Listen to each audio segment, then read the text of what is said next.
कहीं ना कहीं ऐसा लग रहा है कि बीजेपी के जीत का एक्सप्रेसवे भी आपके डिपार्टमेंट से होते हुए कहीं ना कहीं गुजरता है।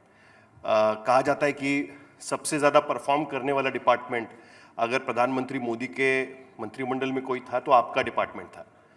लेकिन मुझे इस बारे में जानने में ज़्यादा दिलचस्पी है आज इस मंच पर, क्योंकि अभी हम सिर्फ 4 से 5 महीने के बाद लोकसभा चुनाव के सामने जाएंगे। आपके पास आप जो मंत्री रहे पिछले 10 साल में, आप शायद पहले और अकेले ऐसे मंत्री होंगे इस मंत्रिमंडल में कि जिनके पास एक ही डिपार्टमेंट पूरे 10 साल टिका रहा।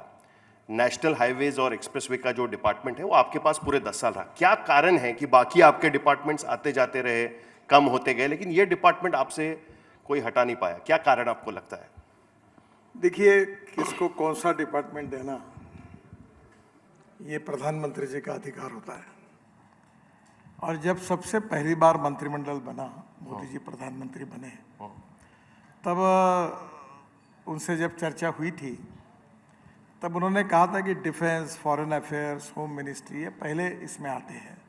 तो उस समय मैं पूर्व अध्यक्ष था, तो ये डिपार्टमेंट बहुत पीछे है। तो मैंने कहा मैंने उसमें काम किया है मुंबई में, महाराष्ट्र में, तो ये अगर मुझे मिलेगा तो शायद उस अनुभव के आधार पर मैं अच्छा काम कर सकूँगा। तो स्वाभाविक रूप से मुझे इस डिपार्टमेंट में काम करने का अवसर प्रधानमंत्री जी ने दिया और पुराने अनुभव का थोड़ा उपयोग भी हुआ और काम करने की मैंने कोशिश की। पर ऐसा नहीं कि ये डिपार्टमेंट, मुझे शिपिंग एंड पोर्ट्स का मिला, जलमार्ग बनाने का मौका मिला, मैं एमएसएमई का मंत्री था, लैंड एक्विजिशन का बिल जब रूरल डेवलपमेंट का था तो मैं लैंड एक्विजिशन का, रूरल डेवलपमेंट का मंत्री था, वाटर रिसोर्सेज मंत्री था। तो अनेक राज्यों में जो झगड़े थे, करीब 16-17 झगड़े मैंने उस समय निपटाने का काम किया था। जो रिवर कनेक्टिविटी के 47 डीपीआर बनाए, और ऐसा नहीं, जहाँ भी मौका मिला वहाँ मैंने काम करने की कोशिश की। अब मेरे कार्य का मूल्यांकन आप जैसे लोग कर सकते हैं या प्रधानमंत्री जी है वो तो मूल्यांकन आपका दिख रहा है ना, क्योंकि आपने डिपार्टमेंट्स के नाम लिए हुए हैं।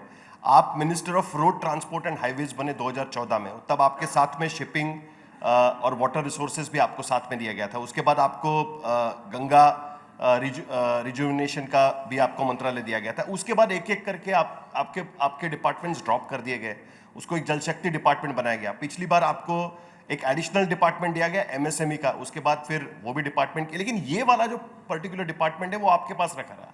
इसका मतलब ये कि कहीं ना कहीं आपने जो इस डिपार्टमेंट में पिछले 10 साल में काम किया है वो प्रधानमंत्री को रास आया, या सरकार को लगता है कि इसी काम के भरोसे पर वो लोगों के सामने जाकर बोल पाएंगे कि हमने पिछले 10 साल में ये किया है?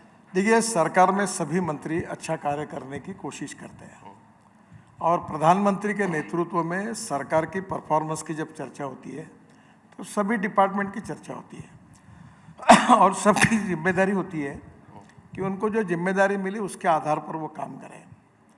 मैंने भी काम किया है। अब ये इसके बारे में क्यों रखा, कितने दिन रखा, ये सब बातें आपके सवाल सही है पर गलत व्यक्ति को है। आप प्रधानमंत्री को जब बुलाएंगे तो उनसे बात करिए तो आपको बता पाएंगे। आप काफी संभल के बात कर रहे हैं, आप बेबाकी से बात करने वाले नेता माने जाते हैं, लेकिन मुझे लगता है कि आप अप्रिसिएशन को एक्सेप्ट नहीं कर रहे हैं कि भाई आप सोचिए, पूरे मंत्रिमंडल में कोई ऐसा मंत्री नहीं है कि जिसके पास एक डिपार्टमेंट पूरे 10 साल तक रहा हो। देखिए, सबसे पहली बात यह है कि मैंने अच्छा काम किया या नहीं किया ये मैंने कहने के बजाय ये आप जैसे लोगों के अध्ययन में, मूल्यांकन में आते हैं तो अच्छी बात है। ठीक है।